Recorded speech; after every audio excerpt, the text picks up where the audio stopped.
Yes, George says thank you. This is George. He was a good little monkey and always very curious. Today, George received a surprise in the mail. It looks like you got a card, George, said the man in the yellow hat.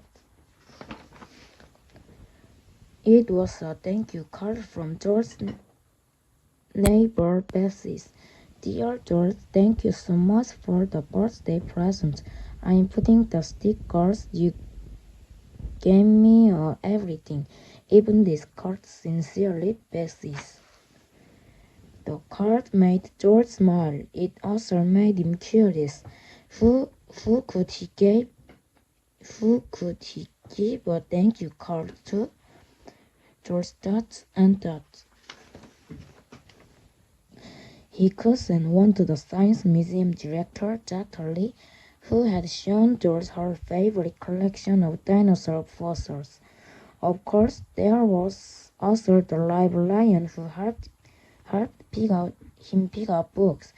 The store clerk at the market always saved the best bananas for him.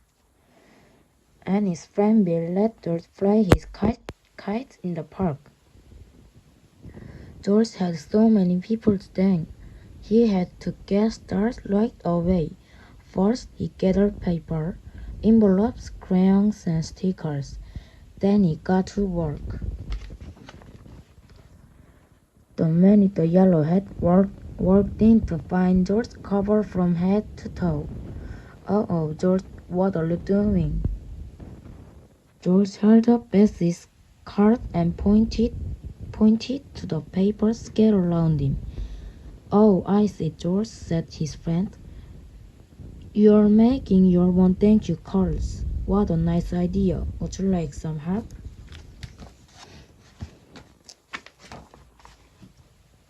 The man worked while George decorated. George was having so much fun that they even made a stack of extra cards. We can have delivered this tomorrow. Everyone will be happy to see you, George. Their first stop was the Science Museum. George, it's so good to see you, said Dr. Lee. What a lovely card. I'm going to hang in my office right now. Next day, stop at the library. What a great card, the librarian said. I'm going to set it here on my desk where everyone can see it. George, we have some new books in the children's section that you might like, if you have time. George looked at his friend. All right, the man said. I will go get a book for myself. George noisily the mail carrier leaving the library. She was the one who had brought George his thank you card in the first place. He wanted to give her one of his cards too. George hurried out the door. Could he get her in time? George jumped up and down on the steps, waving a card, but a group of children was just getting off a bus. They were coming to the library for story hour. George couldn't see which way the mail carrier had gone. But oh, there was a street light nearby. George was curious. Maybe if he climbed it, he could see where the mail carrier was going. George started to climb the street light as fast as only a monkey can. But when he was halfway up the pole, his back lit up. In an instant, all of George's thank you cards went whirling through the air. Oh no, how would George deliver his cards now?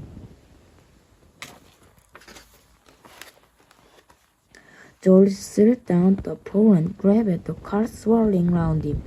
A boy looked up. Hey, it's snowing, Mary, a little girl said. Don't worry, little monkey, we'll help you pick up your cards. The children gathered up the cards.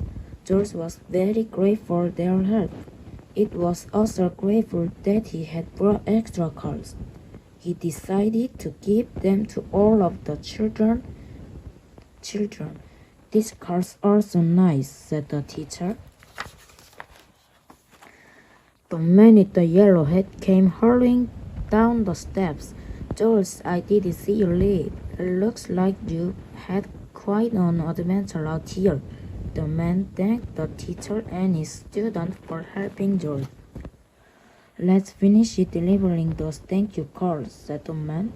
George and his friends stopped by the market and the park and they headed home.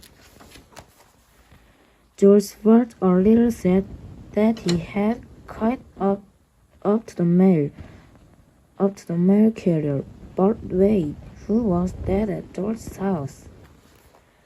George proudly gave her a thank you card. Wow, George, said the mail carrier.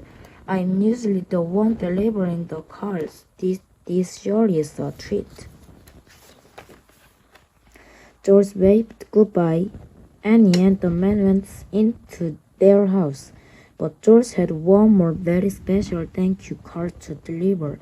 He had saved the best for last.